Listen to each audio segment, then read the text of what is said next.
My dear students, how are you? कैसे हैं आप लोग? Hi, this is Abhishek Ranjan sir, educator at first topper. स्वागत है, नमस्कार, अभिनंदन है, वंदन है आप सभी का इस लाइव वीडियो सेशन में। My dear students, keep smiling, stay connected.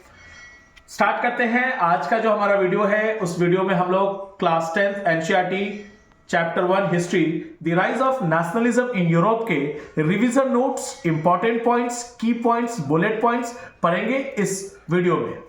पूरे चैप्टर को हम लोग कवर करेंगे। इस चैप्टर के जो भी इंपॉर्टेंट टॉपिक्स हैं उस टॉपिक्स को यहां से आपको डिस्कस किया जाएगा, एक्सप्लेन किया जाएगा, और ये सारे इंपॉर्टेंट टॉपिक्स आपके बोर्ड्स के एग्जाम के लिए वेरी वेरी इंपॉर्टेंट होगा। इंटरेस्टिंग चैप्टर है, बहुत आसान चैप्टर है, ज्यादा पैनिक होने की जरूरत नहीं है, ज्यादा टेंशन लेने की और स्ट्रेस लेने की जरूरत नहीं है। If I am here then don't fear. Okay my dear students, start करते हैं।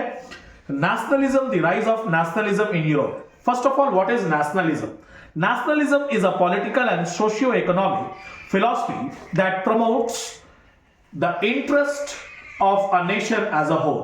Next important topic, the concept of nationalism. Nationalism का जो concept है वो emerged हुआ यूरोप में ड्यूरिंग 19th सेंचुरी। 19वीं शताब्दी के दौरान राष्ट्रवाद का जो विचार है वो यूरोप के अंदर डेवलप होने लगा। It mark the downfall of feudalism. Feudalism का डाउनफॉल हुआ, जागीरदारी सिस्टम खत्म हुई, and the beginning of renaissance which literally means rebirth.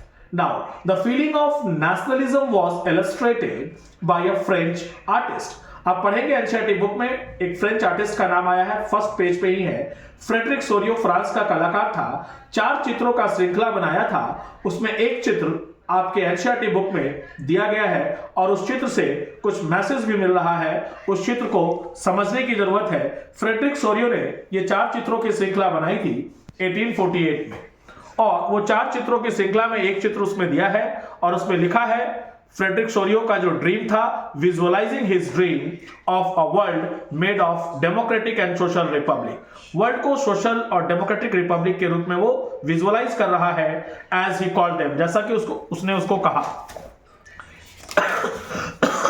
Next हम स्टार्ट करते हैं। The painting depicted. पेंटिंग की बात करेंगे तो पेंटिंग में क्या दिखाया गया है? The painting depicted his dream. Painting में उसके स्वप्न को, उसके ड्रीम को दिखाया गया है, of a world free of absolutist institution. Absolutist institution का मतलब क्या होता है? एब्सोल्यूटिज्म का मतलब क्या होता है? आपके एनसीईआरटी बुक में दिया है डेस्पोटिज्म, जिसके ऐसी गवर्नमेंट जिसके पावर पे कोई लिमिट ना हो। ठीक है, absolutist institutions and the establishment of democratic and social Republic. Social and democratic Republic establish की गई, इसकी बात की गई।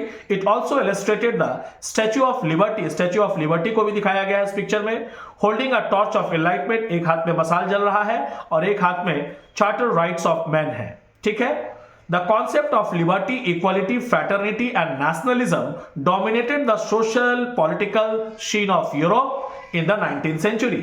19th सेंचुरी की बात करेंगे तो लिबर्टी का, इक्वालिटी का और फ्रैटर्निटी, आइडिया ऑफ ब्रदरहुड का कॉन्सेप्ट और राष्ट्रवाद का कॉन्सेप्ट डोमिनेट कर गया।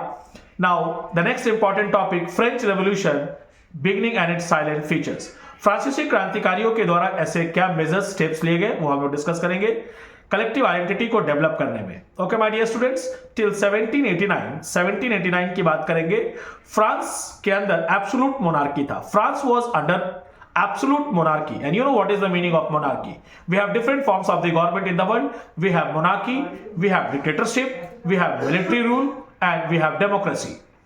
So till 1789 France was under absolute monarchy. Absolute monarchy के अधीन फ्रांस था। However, the French Revolution in 1789, France में जो 1789 में जो क्रांति हुई was an influential, एक बहुत प्रभावशाली और बहुत इम्पैक्ट डालने वाला इवेंट था, that marked the age of revolutions in Europe। और यूरोप में ये क्रांति क्यों आया? मोनार्की के खिलाफ, डेस्पोटिज्म के खिलाफ ये क्रांति आया। Continue. The major outcome of the revolution. Revolution का जो आउटकम निकल के आया, जो क्रांति का जो रिजल्ट निकल के आया वो क्या था? Was the formation of constitutional monarchy. यार राजा राज करेंगे लेकिन कॉन्स्टिट्यूशन के तहत, यानी कि हाफ पावर मोनार्की को और हाफ पावर कॉन्स्टिट्यूशंस को दिया गया। Was the formation of a constitutional monarchy and thereby a remarkable reduction in the royal and feudal privileges में कमी आई। Now, it paved the way for the achievement of bigger goals of national identity and national pride, which can aptly be called as a nationalism. The revolution transformed the sovereignty from the monarch to the people. Next idea, the ideas of la patrie, concept of fatherland and lis citoyen, the citizenship were adopted. The State General was renamed the National Assembly, which was elected by the body of active citizens. State general का नाम बदल के national assembly रखा गया. Ideas of La पैट्री, fatherland का concept लाया गया. France की भूमि हमारी पिता की भूमि है और हम इसके नागरिक हैं. इस तरह का कॉन्सेप्ट फ्रांसीसी लोगों के अंदर स्प्रेड कराया गया. नाउ द स्टेट जनरल जो पॉलिटिकल बॉडी था फ्रांस का, उसका नाम बदल के नेशनल असेंबली रखा गया, which was elected by the body of active citizens. French आर्मीज move, France की जो सेना थी आर्मीज, वो हॉलैंड मूव कर गई, बेल्जियम मूव कर गई, स्विट्जरलैंड मूव कर गई, इटली मूव कर गई 1790s में, with a promise of liberating the people from their despotic rules. यानी कि स्विट्जरलैंड, बेल्जियम, हॉलैंड, यहां के जो लोग थे, इन्हें डेस्पोटिक रूलर्स से आजादी दिलानी थी, यानी कि यहां के लोगों को भी मोनार्की से आजाद करना था. नाउ नेपोलियन 1769 से लेके 1821 रूल करता है फ्रांस में 1799 से लेके 1815 तक. एज्यूम एब्सोल्यूट पावर, और उसके पास एब्सोल्यूट पावर आया in 1799 by becoming the first council. Introduce the civil code in 1804. Napoleonic code को सिविल कोड भी कहते हैं माय डियर स्टूडेंट्स. यहां से क्वेश्चन बोर्ड में पूछा जाता है नेपोलियनिक कोड या सिविल कोड क्या है. ये वेरी वेरी इंपॉर्टेंट है, इसको आप याद रखेंगे. Which came to be also known as the Napoleonic code. This code established, Napoleonic code ने क्या किया, established equality before the law and abolished all privileges based on birth. Birth के आधार पे जो भी प्रिविलेज दिए जा रहे थे, आपको पता है स्टेट्स, जो हमारा सोसाइटी था वो 3 स्टेट्स में बट चुका था, clergy, nobility and third state.